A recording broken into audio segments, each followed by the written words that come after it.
Tahukah kamu apa yang dimaksud dengan perubahan iklim? Perubahan iklim adalah perubahan secara signifikan pada iklim, suhu udara, dan curah hujan selama periode waktu mulai dari dasawarsa hingga jutaan tahun. Terjadi perubahan iklim karena diakibatkan oleh naiknya konsentrasi gas karbon dioksida dan gas-gas lainnya di atmosfer yang menyebabkan gas rumah kaca. Adapun yang membuat lapisan gas rumah kaca semakin meningkat, diantaranya karena adanya perubahan fungsi lahan, gas hasil produksi limbah organik, semakin banyaknya penggunaan bahan bakar fosil oleh penduduk bumi.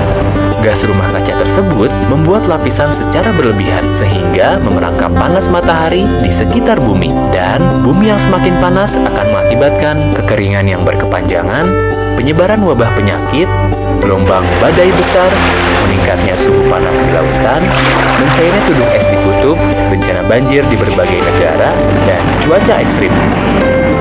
Dampak perubahan iklim sudah bisa dirasakan di sekitar kita. Apa yang dialami oleh beruang kutub, orang utan, dan ekosistem lainnya bisa saja segera menimpa kita. Pilihan ada di tangan kita, acuh membiarkan semua terjadi atau ikut menghadapi masalah ini. Kita dapat mengurangi dampak perubahan iklim dengan melakukan hal-hal yang sederhana dan mudah untuk dilakukan. Gimana ya perubahan iklim ini berdampak pada kehidupan kita? Selain suhu di bumi jadi makin panas, pastinya ada dampak lebih lanjut pada kehidupan di laut dan di darat. Di laut, pertama, permukaan laut naik. Karena suhu bumi makin panas, es dan gletser di daerah kutub meleleh sehingga permukaan air laut naik. Karena permukaan air laut naik, daerah-daerah pesisir atau pulau-pulau kecil tenggelam. Kedua, laut lebih panas dan asam. Ini terjadi karena laut menyerap karbon dioksida. Akibatnya, ekosistem terumbu karang akan rusak dan hewan-hewan laut kehilangan tempat tinggal. Ketiga, kepunahan makhluk hidup. Hewan atau tumbuhan laut dan juga darat yang tidak dapat beradaptasi dengan suhu yang panas akan terancam punah. Di darat, pertama, cuaca ekstrim dan bencana alam. Ini akan terjadi lebih sering dan parah seperti banjir, kekeringan, tornado, topan, dan gelombang panas. Semua itu bisa menyebabkan kerusakan dan kematian. Kedua, gangguan kesehatan. Kalau terlalu panas, manusia dapat mengalami heat stroke atau serangan panas pada tubuh. Gejalanya mulai dari mual-mual hingga menyebabkan kematian.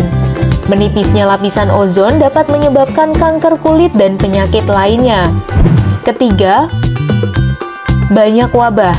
Kenaikan suhu juga dapat meningkatkan penyebaran wabah penyakit seperti malaria, kolera, dan demam berdarah karena nyamuk pembawa virus lebih mudah berkembang biak. Keempat, masa panen bergeser. Perubahan iklim juga menyebabkan curah hujan semakin tinggi dan tidak menentu, sehingga terjadi perubahan masa tanam dan panen, atau munculnya wabah dan hama tanaman baru. Akibatnya, jumlah dan kualitas hasil pertanian menurun, bahkan bisa gagal panen. Bahan pangan jadi lebih sedikit dan mahal harganya. Dan yang kelima, masalah sosial. Konflik atau peperangan dapat terjadi kalau ada kekurangan bahan pangan atau air bersih akibat kekeringan atau banjir. Serem ya dampak dari perubahan iklim ini. Jadi kalau udah tahu apa dong yang bisa kita lakukan? Pertama, yuk biasakan hidup hemat dan ramah lingkungan. Contohnya, utamakan jalan kaki jika mungkin atau naik kendaraan umum dibanding kendaraan pribadi. Menghemat penggunaan listrik, mengurangi penggunaan plastik dan mendaur ulang sampah, serta menanam tanaman di halaman rumah atau sekolah. Kedua, tingkatkan kesadaran orang-orang di sekitar kita tentang bahayanya perubahan iklim. Makin banyak yang tahu dan menerapkan kebiasaan hidup ramah lingkungan, tentu dampaknya bisa makin terasa. Ingat, kalau anak-anak sekaranglah yang akan sangat merasakan dampaknya ketika mereka dewasa nanti. Greta Thunberg, seorang aktivis asal Swedia, sudah mulai kampanye perubahan iklim sejak usia 15 tahun. Sekarang, di usianya yang ke-17, ia telah menjadi inspirasi jutaan orang yang ingin melihat adanya tindakan pencegahan. Dan yang ketiga, pelajari topik ini lebih dalam. Siapa tahu ada dari teman kece yang nantinya bisa menjadi ilmuwan atau politikus yang dapat membantu memecahkan masalah perubahan iklim ini.